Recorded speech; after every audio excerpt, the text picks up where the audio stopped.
Olá, irmãos, a graça e a paz do nosso Senhor Jesus. Estamos começando mais uma escola bíblica dominical online, onde nós estamos lendo durante a semana 4 capítulos por dia. O nosso pastor ele manda diariamente perguntas para respondermos sobre estes capítulos e aqui nós conversamos sobre respondendo as perguntas dos irmãos. Estamos aqui com o Márcio. Ele é líder da nossa missão lá em São Sebastião da Vargem Alegre e a irmã Heloísa, que é membro aqui da nossa sede. Márcio, começando na nossa primeira pergunta. Qual foi o voto que Jacó fez ao Senhor depois da visão da escada? A graça e a paz a todos. É um enorme prazer estar aqui, poder, junto com os irmãos, estudar a palavra do Senhor. Encontra-se no capítulo 28 de Gênesis, no verso 21 e 22, o voto que Jacó, após uma experiência com Deus, de ver uma escada que levava até os céus, onde iam e subiam anjos, e ali Jacó tem uma visão, e a resposta, ele diz que, neste voto, ele diz, verso 21, eu em paz tornar a casa de meu pai, o Senhor será por meu Deus. É um voto. E esta pedra que tenho posto por coluna será a casa de Deus. E tudo quando me deres, certamente darei o dízimo. Então há uma outra promessa de Jacó aqui, que tudo que ele recebesse, ele daria o dízimo.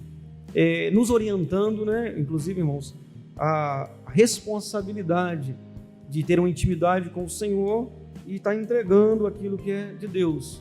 Aqui no caso, Jacó fala do dízimo. Então eu te convido a abrir sua Bíblia, capítulo 28, versos 21 e 22, e grifar na sua Bíblia a resposta da nossa primeira pergunta. Heloísa, que nome Jacó deu ao lugar em que lutou com um anjo? Graças e paz, irmãos. Se encontra em Gênesis 32, 30. Aquele lugar chamou Jacó Peniel, pois diz, vi a Deus face a face, e a minha vida foi salvo. Então é Peniel. Eu te convido novamente a grifar essa resposta no capítulo 32, no verso 30. A nossa terceira pergunta, Márcio. Como Jacó disse que viu o rosto de Esaú, seu irmão? Capítulo 33, verso 10 de Gênesis.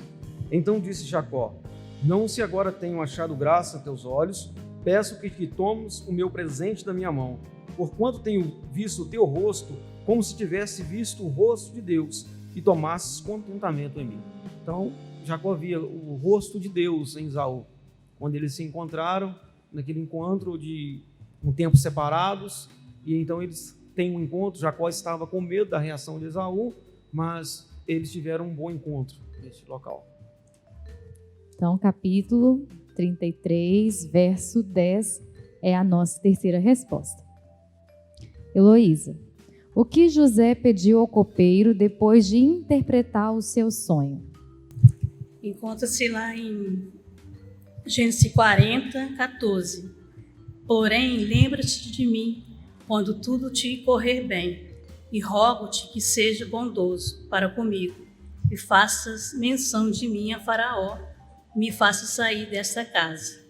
Então, ele pediu para que o copeiro fizesse menção, dele para Faraó, para que ele te retirasse, tirasse ele da casa, da prisão.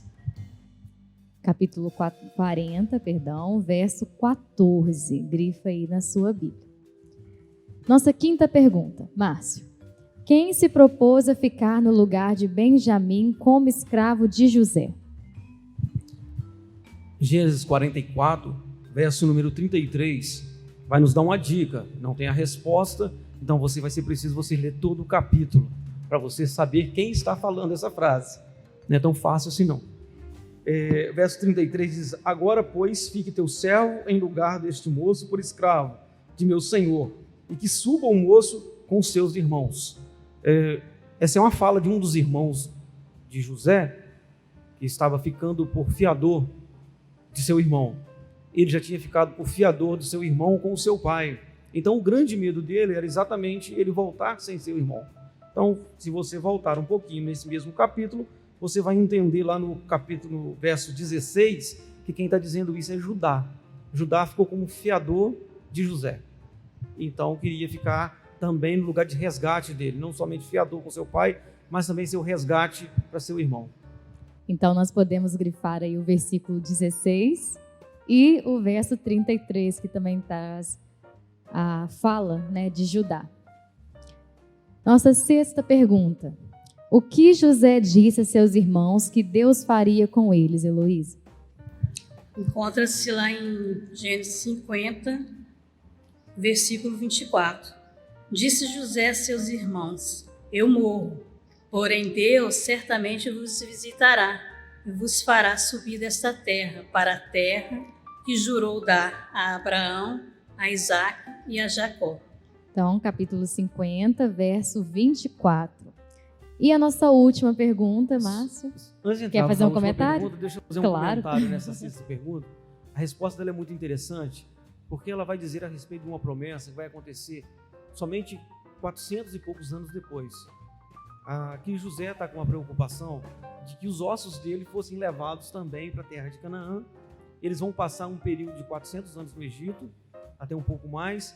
Depois disso, eles vão ter aquela luta para poder caminhar 40 anos no deserto, para que Moisés, como o seu guia, usado por Deus para levá-los até a terra de Canaã. E essa terra em terra era exatamente as terras de Canaã que foram conquistadas somente por Josué depois.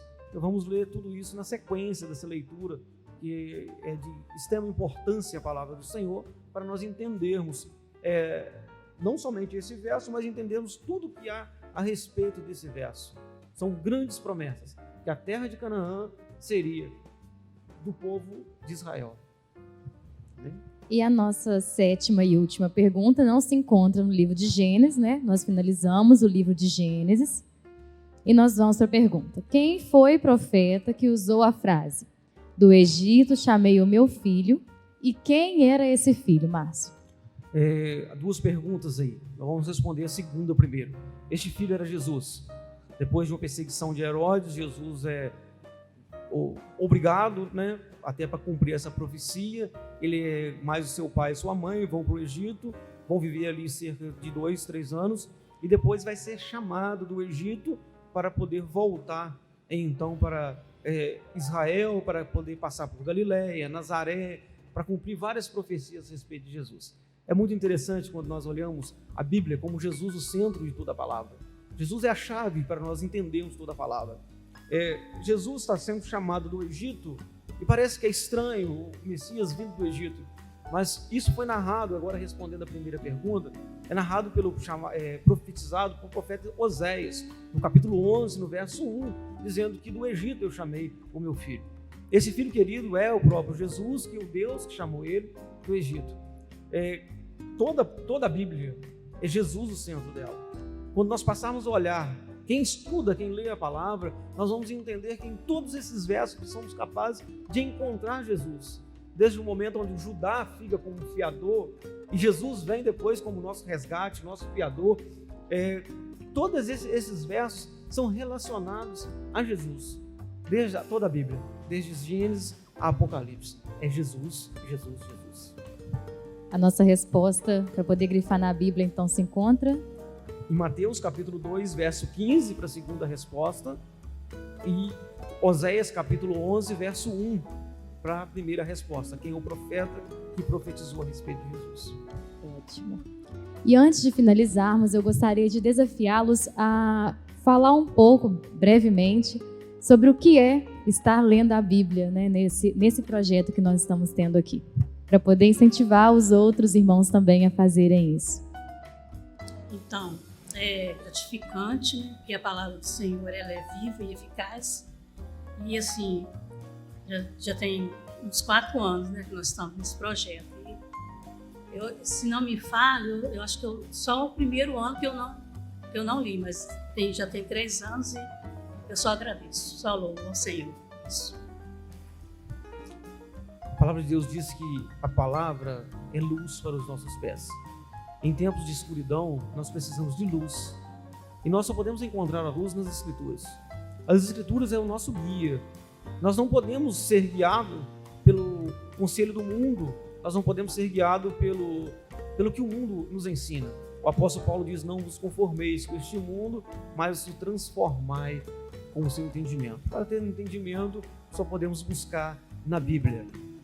A leitura da Bíblia, seja ela nessa forma que estamos fazendo 4x4, ou seja da qual forma que os irmãos fizerem, lendo capítulo por capítulo, um capítulo por dia, igual que ler 4 capítulos por dia, ou sendo estudando um livro por mês, por semana, de acordo com os irmãos entenderem que Deus colocou no coração, o importante é que estejam sendo guiados pela palavra. É impossível uma igreja, um crente que não leia a Bíblia. É impossível nós entendermos Deus, conhecermos Deus. O profeta Oséias diz: conheceis Deus e prossigai em conhecer. Se você leu e já entendeu tudo, pare de ler. Mas eu creio que ninguém nunca entendeu tudo. Por isso a Bíblia é tão difícil de entender, porque nós sempre teremos uma nova forma de ver um texto. Talvez você já leu várias vezes o mesmo texto e quando você vai ler, você vai se surpreender. Se você não está sendo surpreendido pela palavra, você está lendo pouco, irmão. Leia mais, estude mais a palavra do Senhor. Ela é doce como mel. Tá? Não se assuste quando ela te ofender, porque ela realmente nos ataca, ela me confronta e nós ficamos às vezes até meio decepcionados com algumas palavras tão duras de Deus. Mas Ele é como um pai que corrige quem ama. E assim nós prossigamos conhecer Deus através das Escrituras Sagradas. Te convido a não abandonar a tua Bíblia. Faça dela o teu livro de cabeceira. Visite bons livros, mas more na Bíblia. Charles Spurgeon disse isso há mais de 150 anos atrás. More na Bíblia. Hein? Então eu te desafio, a você que ainda não começou nesse projeto de 4x4, que você possa também entrar e conhecer mais da palavra do Senhor.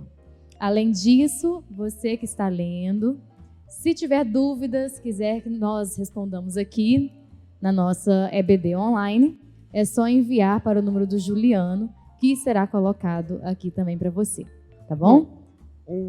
Uma palavra final. Pastor não gasta, não.